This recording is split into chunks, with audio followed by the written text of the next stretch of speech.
Good evening, and thanks for being with us. 7:10, Chris Summer, Taysha Stevens, live in the Mercedes-Benz Plano News Center. Pretty stunning update this afternoon regarding last week's deadly shootings at a high school in Parkland, Florida, left 17 people dead. Broward County Sheriff Scott Israel announced this afternoon that there was an armed school resource officer outside Stoneman Douglas High School during the attack, but that deputy never went inside. When we in law enforcement arrive at an active shooter, we go in and address the target.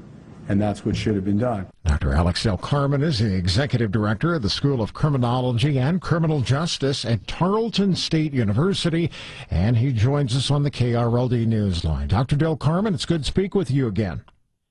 Likewise. Thanks for having me. These revelations that came out of Broward County this afternoon, your thoughts on this?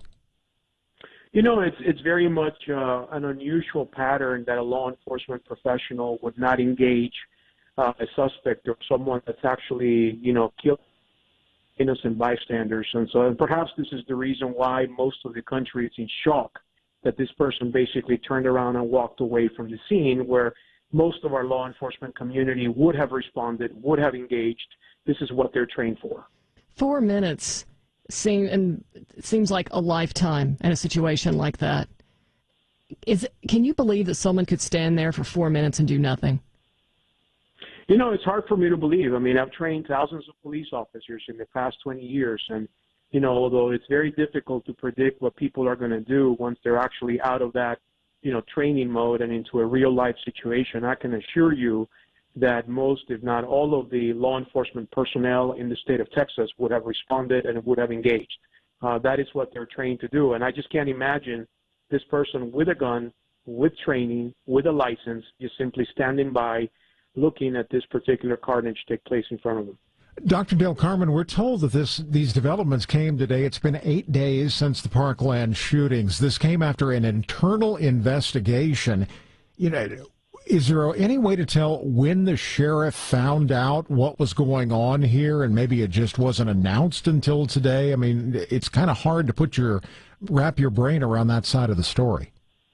Right. I mean, it's going to be hard to know exactly when he found out about it. I can tell you, however, that today was not the first day that he learned of it. At the end of the day, you've got 1,000, pieces and components of a crime scene that are going to be processed. They're doing an investigation on whether or not this person was helped by anybody else. They're going to also want to know if this individual, this SRO, was actually connected to the shooter. I mean, all of these things have to be discarded, and they have to be analyzed and investigated. So it's likely that until today, he actually had the final notice and the final go-ahead to make the announcement. Because security video, they'd look at that first thing, correct?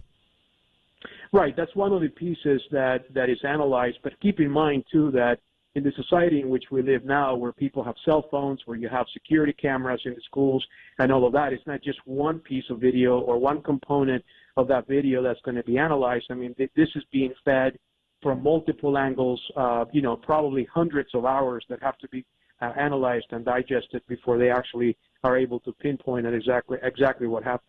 And we've got 45 seconds left. In your opinion, does this support those who say that having an armed security officer on a campus does work and can save lives if that individual does their job? If the individual does their job, yes. But at the end of the day, it's not just one component of this. I've been saying this now for a few days.